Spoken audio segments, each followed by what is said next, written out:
no one in Hollywood has a memory of going to a sold-out Kevin Hart show. He already had his deals when he got here. At least one of these 4 people is straight up lying to their audience. And I'm about to tell you which one it is. What's going on, everyone? Welcome to the Behavioral Arts. My name is Spidey and I use my degree in sociology and psychology, my certifications in criminal interrogation and body language analysis, and over 10 years experience as an award-winning mentalist to teach people behavioral analysis and practical psychology on stages and television shows all over the world. This week we are covering one of the most requested topics in the history of the channel. So just last week, actor and comedian Katt Williams did an interview on the Club Shay Shay YouTube channel and it instantly went viral. Within days it had tens of millions of views and everyone on the internet was talking about it. The reason the interview got that much attention is because Katt made some really shocking claims about some of the top celebrities in the world, including Kevin Hart, Steve Harvey, Cedric the Entertainer, and many, many more. Shortly after the interview aired, some of the individuals that he called out publicly responded to some of the things he said. And in this video, we're looking at all of it. We're looking at body language, facial expressions, word choice of all the players involved to figure out what's going on and why I personally believe that one of these 4 individuals is flat out being deceptive to their audience. Now this video is going to be a little bit different from my other analysis videos because usually we focus a lot on body language. And although there's some good body language here and we're going to talk about it, a lot of the important stuff here is the word choice. A lot of these people are comedians. They use their words very effectively, and I think we're getting a lot of hints in the way they're choosing to communicate certain messages. The other thing is, besides my work as a behavioral analyst, I'll be bringing a lot of my experience as a live performer into this analysis, because there's a lot of stuff he's talking about that involves the dynamic between live stage performers. And I've been a touring performer for the past 15 years of my life. I have a lot of friends who have worked with some of the individuals he's talking about, and I myself have shared a stage with Steve Harvey, and I've seen him work a crowd, and I'll be bringing all that experience into some of the stuff that we're talking about here. That being said, let's dive right in. He understands the method that goes into making cognac. Right. Well, as a comedian, you get free drinks at the club. So all comedians either turn out to be connoisseurs like myself, right, or straight up and down alcoholics like 60% of Hollywood. And the reason I had to come is because you made a safe place for the truth to be told. Okay, so before we get to the controversial clips and we see what's what, I wanted to start with a couple of clips from the beginning of the interview where he's getting comfortable with Shannon, the host. And immediately we're seeing Katt's capacity with words and with his audience. Let's really quickly start with some body language. You'll notice right in the beginning when he's talking about the whiskey, we see the right hand rubbing his right knee. Now, this is something we call adapters, pacifiers, or self-soothing gestures. Anytime you see someone doing something that looks like a massage type gesture, this is something that the research has found we do in moments of stress to calm ourselves down. Now, in the beginning of the interview, he's doing it a little bit with the knee like this. We see him adjusting the hat, but as the interview progresses, these pacifiers spike like crazy. By the end of the interview, it's constant. Both hands are rubbing on the legs. He's constantly adjusting the hat. It doesn't seem like any specific topic makes this start, and therefore we can't pay too much attention to it because at some point it just becomes constant. It becomes part of his baseline. So we can kind of look at why the whole interview may have become stressful for him as a whole, but we can't look at specific things because it's happening all the time. But let's talk about his very effective use of language. So right in the beginning, Shannon says that Katt really knows his cognac. And Katt immediately responds that because he's a comedian who's performed in bars, you either become a connoisseur or an alcoholic like 60% of Hollywood. What he's doing there is in this quick little funny moment, he's establishing 2 things early on in the interview.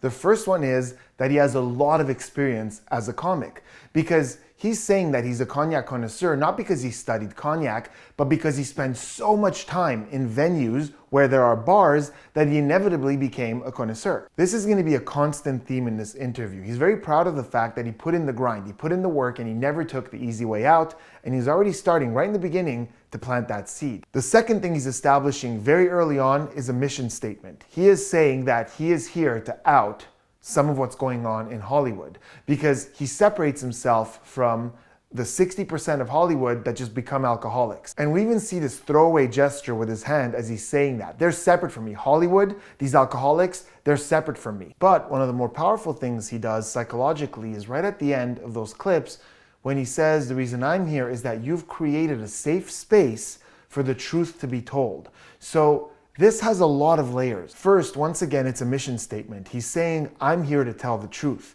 But second, this is something that in psychology we call labeling or attribution, and there's a lot of research on it.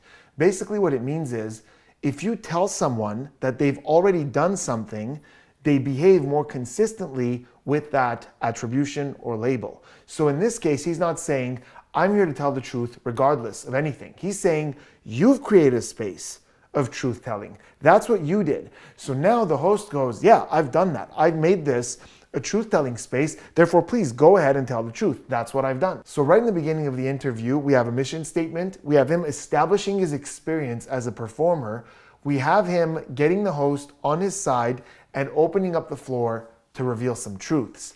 So now we're gonna dive right into some of the things that he said about these celebrities that made headlines, starting with Cedric the Entertainer. I had Cedric on here, and I asked him about the joke stealing, and he said the timeline doesn't add up. Correct. To that point, you say.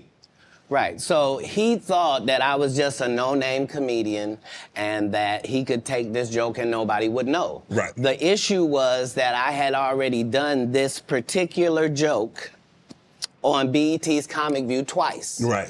Mark Curry had already helped me work on this joke because I thought it was good because I was getting a standing ovation on it. So this is not just a random joke. This is my very best joke, and it's my last joke, and it's my closing joke. Okay.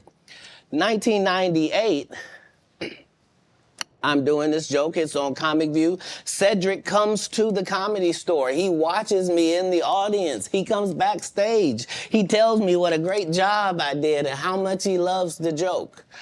2 years later, he's doing that as his last joke on the Kings of Comedy. And he's doing it verbatim. He's just changed my car into a spaceship. Okay, before we talk about any of the behaviors, let's talk about what this joke is, just so everyone's on the same page. So in 1998 on BET's Comic View, Katt did a joke where he was talking about being in his car and he sat back on stage in his chair and he started doing the mannerisms to some music with the arm up like this, sitting back, bouncing along to the music. Then in the year 2000, Cedric the Entertainer was doing a bit about space shuttles, and he talked about how he would sit in a space shuttle to drive it. And he did almost the exact same mannerisms. Brought a chair, sat on it, leaned back, arm up, bouncing around to the music. Now, I don't want to spend too much time talking about the ethics of performance and stealing material, but in cases where it's reasonable that two people would have thought of the same thing, it's not considered theft.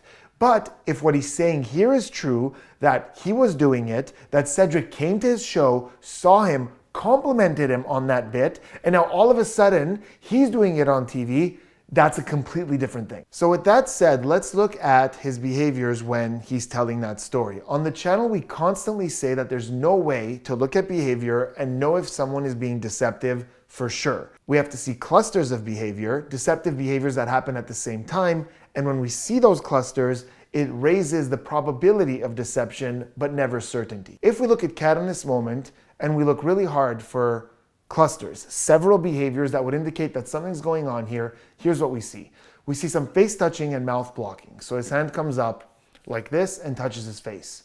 And that's pretty much it. There is pretty much nothing else going on in that segment that makes me go, I've got to ask some questions here, something's not adding up. And this is such a great example as to why we need clusters, because sometimes a face touch is just a face touch. Not to mention, throughout this interview, he's touching his face on numerous occasions. If I saw a bunch of other stuff happening in this moment that weren't happening before, like if he started retreating into himself, if he started, blinking a little more or eye blocking, if he started hesitating a lot more, searching for his words, I would say, okay, maybe something's going on. But we have someone here who's very confidently telling a story. If you look at his gestures, the illustrators and the facial expressions line up exactly with what he's saying, which is usually a good indication that there's one thought coming out and his gestures and his words are expressing that thought. This doesn't seem speculative. It seems pretty factual in his head, because if he was going to make this up, he would say, Cedric must have seen me. Keep it vague. That way you don't know where he saw you. But he's saying where he came and saw him. That's a little bit more detail. If that didn't happen, it would be easier for Cedric to deny that. Another thing I want to mention is he credits Mark Curry for helping him write the joke, and I showed it here in the clips, but he goes on to say how hard Mark helped him with this, which is really great that he credits someone who helped him write this joke. He's giving us the history of the joke, and when he says that it's my closing joke, we see a hand to chest. We even hear it on the mic as he hits his necklace. And hand to chest is a very researched gesture, and the researchers found that when we see someone with their hand to their chest, we tend to perceive that as honest, but not only that, but we tend to speak more truthfully when we do put our hand to our chest. In other words, there's a big connection between this gesture and honesty. Now, there are no absolutes. It doesn't mean every single time we see someone put their hand to their chest, they must be telling the truth, but there is a correlation between the two. So when I saw this, I was rather convinced by his passion, his emotion, the fact that nothing seemed to trigger too many red flags for me. But then I saw a denial from Cedric the Entertainer. Now, this wasn't recent.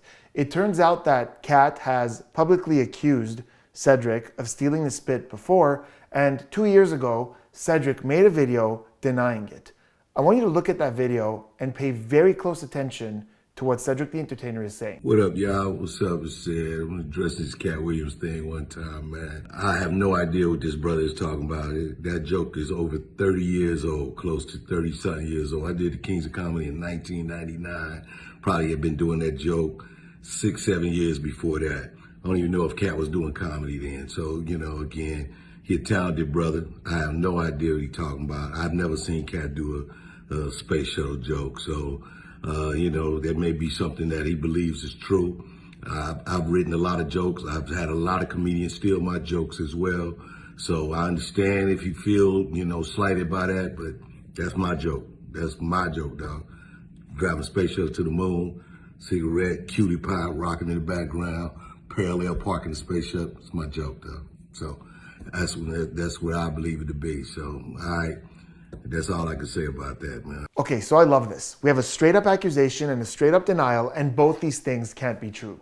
So if you want to play along, pause the video, head down to the comments, and let me know, what do you believe? Which of these two do you believe and why? Okay, I'm about to make, I think, one of the most confident statements as to whether someone is being truthful or deceptive in the history of the channel. Because usually I'm very cautious. Because I know that behavior can never tell us with certainty if someone's being deceptive, I usually say, okay, here's what this indicates, but I can't be certain. But for me, personally, in this case, I firmly believe that Cedric the Entertainer is being deceptive.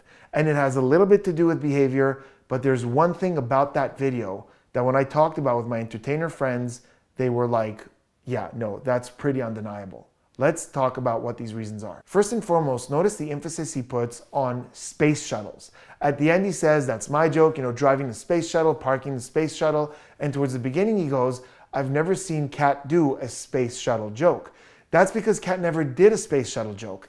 Katt did a car joke with those exact same mannerisms. So as long as Cedric can say, no, that's my space shuttle joke, Katt's never done a space shuttle joke, well, he's being truthful. It's not a space shuttle joke. Then there's a really interesting choice of words. He says, I've had a lot of comedians steal my jokes as well. I've had a lot of comedians steal my jokes as well. And as well is a really interesting choice because if you say as well, it means it's happening there and it's happening here as well. It's happening here too, also. Now, I will play devil's advocate a little bit here because he says, I've written a lot of jokes. I've had a lot of comedians steal my jokes as well. So it could just be an unfortunate sentence structure where he means as well, like in addition to having written a lot of jokes, right? So if I go like, I went to the grocery store today, I went to the movies as well. So it's like this and also that. However, in the way that it's said, it really sounds like he's saying, you had jokes stolen, and I've had jokes stolen as well. There's also this slight possibility that he means like, I get how you feel. You feel I stole your joke, and I know how that feels because that's happened to me as well. But let's just put this whole thing in a maybe pile, because it's a really unfortunate choice of words. But if we stay completely objective and try to not jump to conclusions, it can have these other meanings that would be a possible defense as to why he said as well, without 100% certainty that he's lying. But the third thing I noticed here, I believe, is by far the most compelling, and I haven't seen anyone else talk about it. It's possible that somebody has, a performer would notice this, but I haven't seen anyone talk about it. Now, let me see if I can get you guys there without me saying it to you. Imagine you're a performer, a seasoned performer, and you have this bit that you've worked on for years. It's your closer. You worked on it really, really hard, and it's very unique. Then this younger performer goes on TV and does that bit, does your bit, almost the exact same way. Not only that, years later, this kid goes on TV or on platforms and starts saying that you stole that bit from him. You film a video. What do you say in that video? What's the number one thing that you're thinking in your head? I can promise you that almost any performer out there would very firmly think that this younger comedian stole that bit from them. If this happened to me, I promise you, I'd make a video and I'd go, not only did I not see you do that, you stole that bit from me, and now you have the audacity to come out and say that I stole it from you. I was doing that bit 7 years ago. I did it at this venue, talked to this booker, talked to that comedian. They all saw me do this. Cedric is never denying at any point that the bit looks exactly the same. Now, if Katt is lying about Cedric having gone to see him and complimented him on that bit, if that's a lie, why isn't Cedric convinced that Katt stole the bit from him? If he's been doing it for that long and he knows it's unique and he knows it's the same, the only logical conclusion is that Katt must have stolen it from him. But at no point is he going on the offense. He's only playing defense here. And at the end, he even says, that's what I believe it to be. There is no what you believe it to be. There's what happened. There's what is. What do you mean believe it to be? If you know for a fact that you wrote that bit and you were doing it years before him, then you should have receipts. Someone who saw you do it somewhere, who could testify that you used those exact mannerisms in that joke. So let me tell you, not as a behavioral analyst, but as a performer, let me tell you exactly what I think happened. I think Cedric did in fact have a joke about space shuttles. I think he went to see Katt perform, he saw that sequence with the car like this, and he said, oh, that would work really well in my space shuttle joke. So he took that component of it and worked it into an existing space shuttle joke. So now he can confidently deny never having seen Katt do a space shuttle joke, because he didn't. He could say that the space shuttle joke was his idea, because it was, but he's never actually denying taking those mannerisms from the car joke and fitting them into a space shuttle joke. And more importantly, at no point is he accusing Katt of having stolen that sequence from him. Okay, now we're going to move on and look at some stuff he said about the other celebrities and a couple of other statements he made that got quite a bit of attention. But before we do me a huge favor, hit that subscribe button, turn those notifications on for more behavioral analysis and practical psychology content. I'm almost 100 years old right now, but if we go outside right now, I can run a 4.340 or sub. I can do a 4.16 if I'm Oh, there's Jimmy John's across the street. We can order a sub. But oh, you've been on the submarine. That what you sub? So I'm reading in multiple languages. Like How old are you at I'm probably reading 3,000 books a year from the time that I'm 8 years old to the time that I'm 12. Okay, so those statements and a few more like them got a lot of attention on social media because here he is claiming that he can run 40 yards in 4.3 seconds or less. And then he goes off to say that he read 3,000 books a year between the ages of 8 and 12. So a lot of people are asking, is this truthful? Is he telling the truth? Let me start off by saying that these little facts, these little fun facts that people throw out like this are the ones where it's the hardest to use behavior to determine the probability of deception. Because it's almost like a white lie. There's no real stress about it. We're not asking questions, they're not elaborating to where we have a chance to see a lot of different things.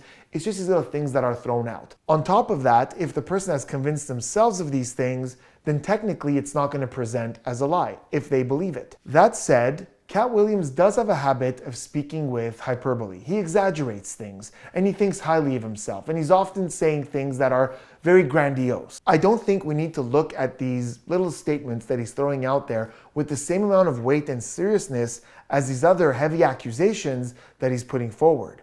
In this case, he's just saying these little things. In fact, he starts the sentence by saying, I'm almost 100 years old right now.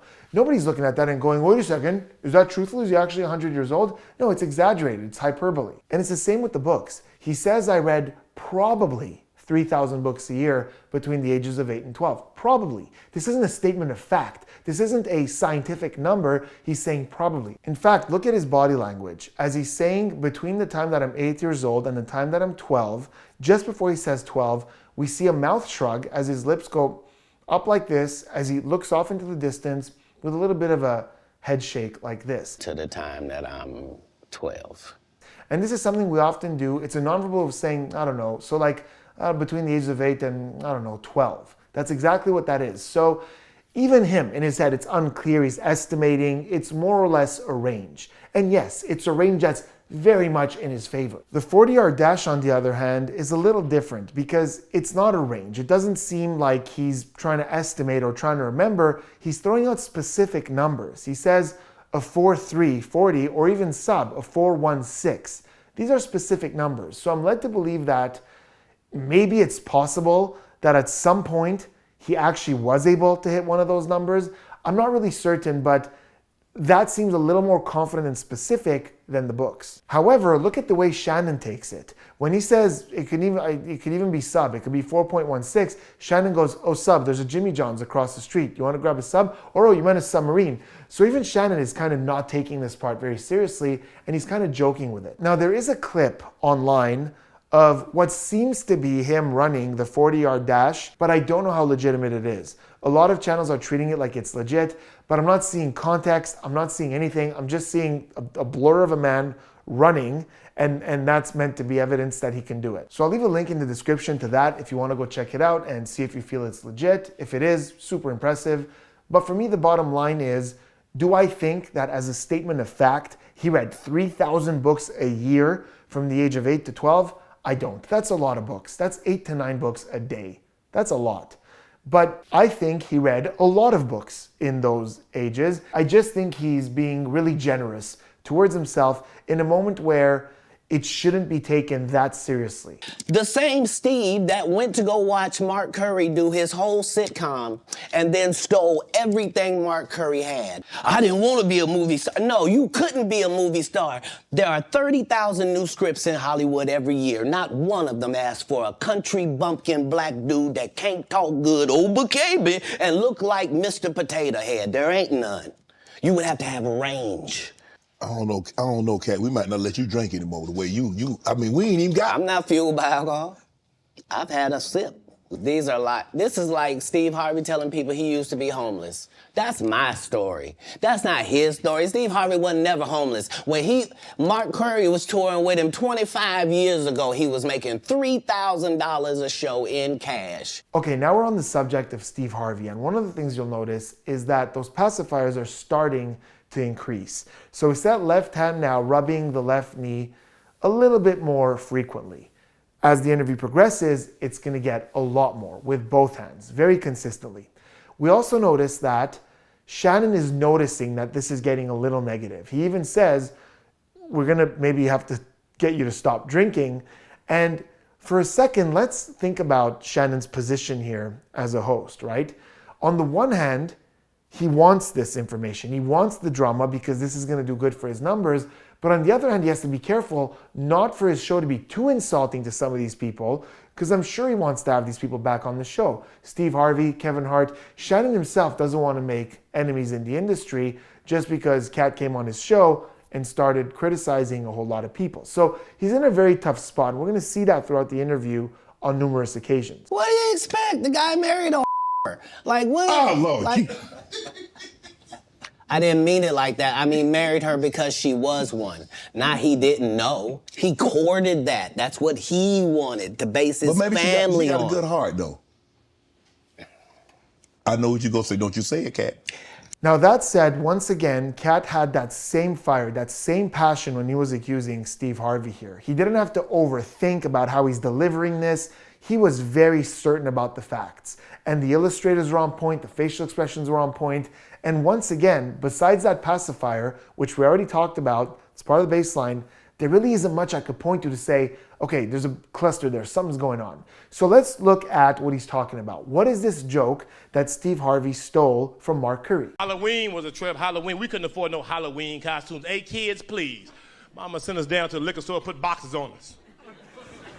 We didn't know what we were. I don't know what we are. I don't know. She didn't tell us.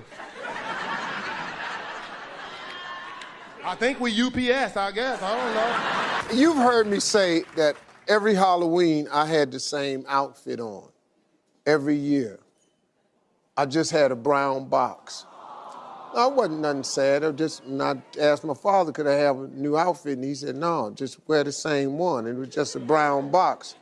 And he just told me to tell everybody I was a UPS man. Okay, first and foremost, I have to put this out there. Steve Harvey's version of that joke doesn't even make any sense. He says that he put a box on and his dad said, tell people you're the UPS man. Why would the UPS man be in a box? The UPS man carries boxes. In Mark Curry's version, he says, I think we're UPS, I guess, I don't know, which suggests that him in his box and his siblings in their boxes collectively are a UPS delivery, like they are the packages. That's hilarious. But in Steve's version, I just tell them you're the UPS man. That makes no sense as a joke. Anyway, sorry about that. It just irritated me a little. But at the very least, it indicates who put more thought into this joke. And in interviews, Mark Curry has said that this was a true story. This actually happened. When he was younger, his mom told him to get in a box and that him and his siblings could be UPS. This was real. Now, it's possible that Steve's father had the same idea, but that specific UPS reference, especially because it doesn't make sense the way Steve delivered it, for me, it was a red flag. There's something's going on. So a few days ago, after the interview came out, Steve released a clip on his social media of him talking to the Family Feud crowd where he's talking about haters and not addressing haters. All my haters, I ain't got to say nothing to them. They got TV. They can cut their TV on 7 days a week. Oh, man, I don't even worry about it. I've learned how to handle haters, man. And the only reason you have haters is because you're effective. And it goes on like that for 2 minutes. It's 2 minutes of why haters behave the way they behave and what it means for a hater to be doing this and how you should completely ignore them and how they're on his social media, like what are you doing there? I don't even pay attention to them for 2 minutes. And there's an irony to that because by talking about 2 minutes how you don't address your haters, you're addressing your haters. But nowhere in there is there a denial.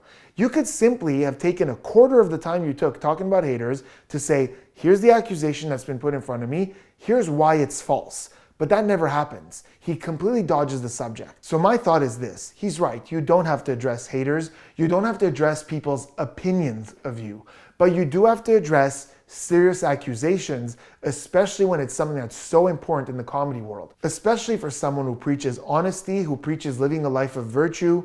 It's very strange that he's being accused of deception, he's being accused of stealing something, and that the only way he addresses it is to say, I don't have to address the haters. I think this is something that you might have to address. So yeah, when it comes to stealing the joke, I think I would have, if it was just about Halloween and putting on a box, I would have been okay with it.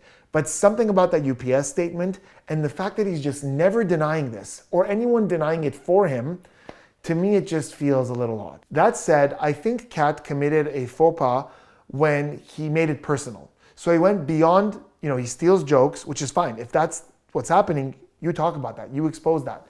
And then he's talking about the fact that he thinks Steve lacks talent, that's okay too. But when he's making it personal about his physicality, I think he's crossing a line. And he's giving Steve the right to say, I don't have to address haters because now this is hate. He talked about my physicality, that's hate.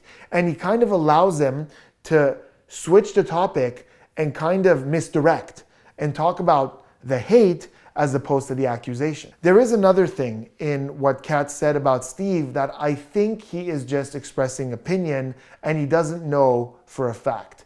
When he says that Steve was never homeless, that's my story. and he took that story. So a couple of things. First, two people can be homeless. You know, just because Katt was homeless, that's not a counter to Steve being homeless. It's possible that this happened to two different people. The other thing is, he says 25 years ago, Steve was touring and making $3,000 a night. But 25 years ago, Steve was in his young 40s. That's not the period of time where he claims that he used to live in his car. So I have personal experience here. When I performed at the Apollo, Steve Harvey at the beginning of the evening got on stage and told the audience his story. And he told them how the Apollo means a lot to him because in his youth, he was living out of his car and he drove to New York City because he booked a gig at the Apollo, and that's when things started to turn around for him. He certainly wasn't talking about the time where he was in his 40s. But the bottom line is, this segment where Katt is talking about Steve never having been homeless, I find a little less compelling than the other stuff where he brought receipts. Cedric came to see me. Steve and Mark worked together. We have evidence of these clips being super similar, whereas in this case, it seems a little more speculative. If someone were to come out with receipts and say, no, here's where Steve was living in those years, that would be very compelling. But this seems a little bit more theoretic. In 15 years in Hollywood, no one in Hollywood has a memory of going to a sold-out Kevin Hart show, there being a line for him ever getting a standing ovation at any comedy club. He already had his deals when he got here. Have we heard of a comedian that came to LA and in his first year in LA, he had his own sitcom on network television and had his own movie called Soul Plane that he was leading? No, we've never heard of that before that person or since that person. What do you think a plant is? Okay, so there he is talking about Kevin Hart, and this one's a little bit different because he's not accusing him of stealing material. He's just saying that the guy came out of nowhere. He didn't pay his dues, he didn't sell out venues, he didn't have lineups or standing ovations. He appeared out of nowhere in Hollywood and he's getting all these big roles. This one to me felt a little more personal. It felt because there isn't an accusation there of something concrete, of like, you stole this. It's more like, where did this guy come from and why is he so famous? So as I kept listening, at some point we get a clue as to what's going on. For a 5-year period, every single movie that Kevin Hart did was a movie that had been on my desk, that all I had said was, just, can we take some of this step and fetch it shit out?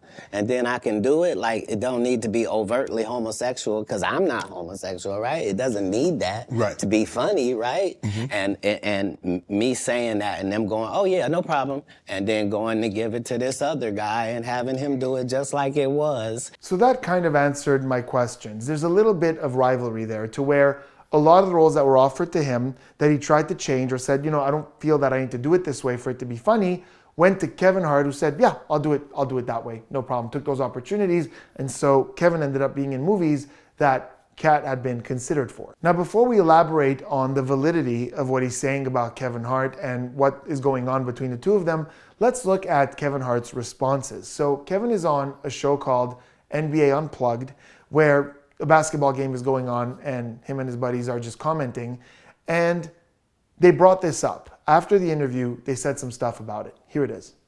Yeah, good luck. Good luck getting me to talk about that horse. I got 2 words for the world: fact check it. That's what I say. Fact check everything, Andre. Son 3'9", he figured out how to play basketball from reading all them books. 3,000 of them. 3,000 a year. A year. And that's 2 a day. At 6 years old. That's 2 a day. Who knew he was so voracious? At the age 7, he got accepted to I think it was Delaware University. Yeah. Oh, yeah. Never made public news. No. Ever. The biggest secret in the world. Hey. Smartest kid to ever do it. They kept it a secret. So he starts off by saying, good luck getting me to talk about that. Like, I'm not going to address this at all. But then he does address it numerous times. But does he address the accusations against him? Does he address the accusations against other people? No. He addresses the things that were those exaggerations that Katt threw out there. Those things that are really hard to believe. Those things that none of us would really believe that anybody read 3,000 books a year between the ages of 8 and 12. He picks apart the credibility of the source instead of addressing the direct accusations against him. And this is a classic technique. And it's one of the reasons I think that if Katt was going to be here and speak the truth, like he said in the beginning, he said to Shannon, you've created a space here where people come and could speak truth. I feel like he should have been a little more careful with those exaggerations, because it's very easy for one of his critics to look at the audience and go, do you really think that this guy read 3,000 books a year? Do you really think that some of these claims he's making that are really hard to believe, do you think that these are really things that happened?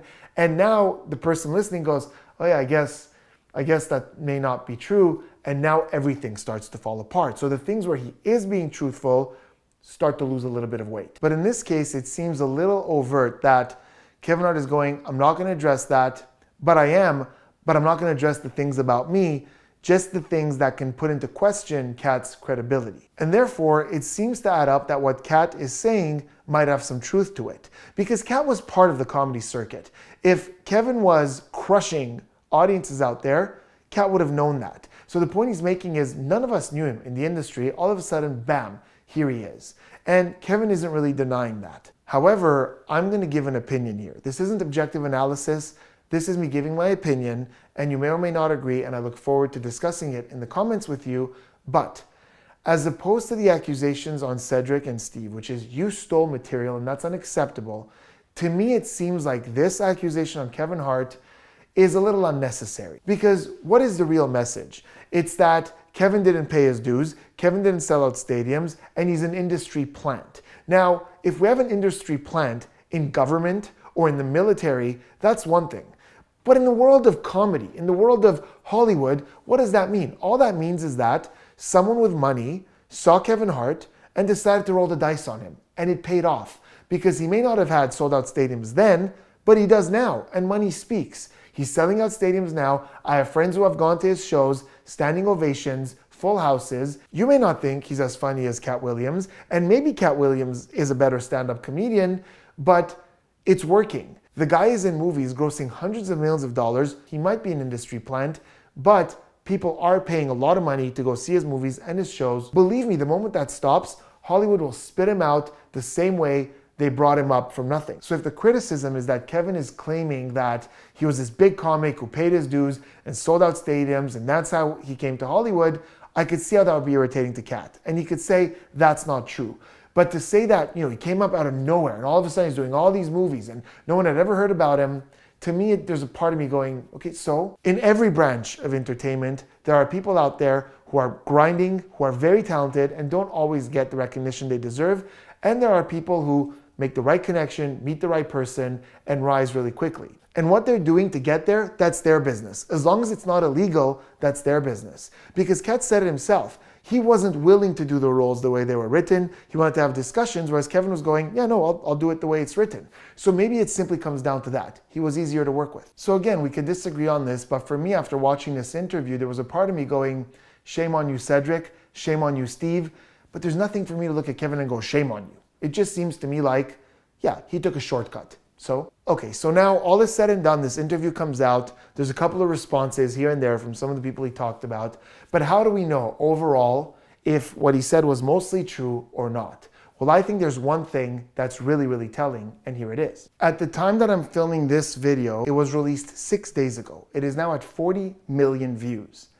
In that time, obviously people watched it and went and did their research to see, okay, what's true, what's not true. Other celebrities came out and talked about it. The internet is flooded with reactions to this video. And within these reactions, we could find a lot of evidence for a lot of the things that he said. We find that comparison between him and Cedric. We find that comparison between Mark Curry and Steve Harvey. We find a lot of receipts that confirm a lot of the things he's saying. But from my search, and I searched for quite some time, I haven't seen a single person provide a shred of evidence to counter any of what he said. And that's huge, because we're talking about a lot of people here that have a lot of power and influence, and that a lot of people of power and influence don't want to see them go down.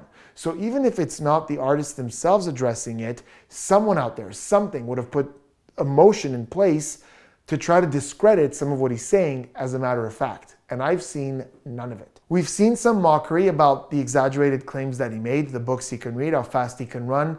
But outside of that, when it comes down to the serious accusations, nothing. Not one concrete denial. And that's huge. We're living in the age of information. Where's that one person who went to a Cedric the Entertainer show before 1998 and saw him do that space shuttle joke and could now just get on Instagram and be like, no, I saw him do it back then. Where is anyone denying any of these things that can all be denied if they weren't true? So the fact that, and even if a few come out over the next couple of weeks, because they might, it's just crazy how in the first 6 days, there's tons of evidence coming out to support what he's saying, but nothing to deny it. So after all is said and done, what do I think we have here? I think we have someone who, when it comes to his industry, the love he has for stand-up comedy, the respect he has for the grind he put in and others like him have put in, I think when it comes to that, he really values honesty. And he values doing everything fair. Write your own jokes, do your own material, get famous the right way. I feel like there are some frustrations related to the fact that he feels like the grind he put in, the talent he has, should result in him being a bigger star than some other people who aren't as talented. I see that frustration there. And it's something that I recognize even in my own industry. Amongst magicians and mentalists, the names that you know, the big names that do really, really well out there, are not always the ones who are necessarily the most talented. They're the ones who were packaged right, made the right connections, and rose to the top. And then you have some very talented, very creative individuals who are putting in that grind and who are getting those standing ovations, but they're not quite getting to those levels.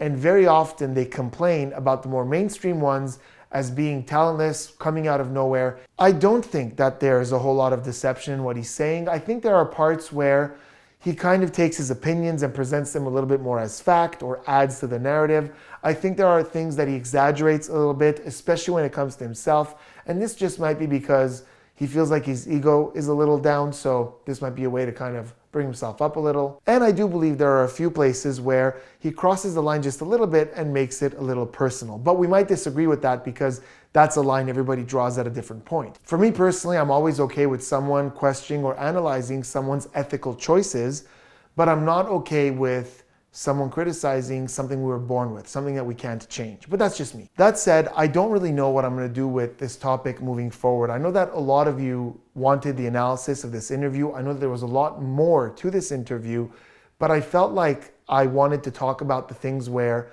I had pretty high confidence in what I was seeing, especially with those responses. These were the things that I felt had a lot of context and enough for me to look at. There's a lot of other stuff I'm sure in the interview that you guys want to talk about specifically. Maybe there's going to be more stuff that comes out, more responses, more elaborations, more interviews, and I'm open to keep talking about that. But when it comes to this interview, I feel like the main points were talked about today. But let me know in the comments, is there something specific you guys want to talk about? Do we want to do a live stream about this? I don't really know. I'm not closed to doing more on this, but I think I'm happy with the stuff we talked about in this video. Let me know in the comments what you thought, and I will see you on the next one.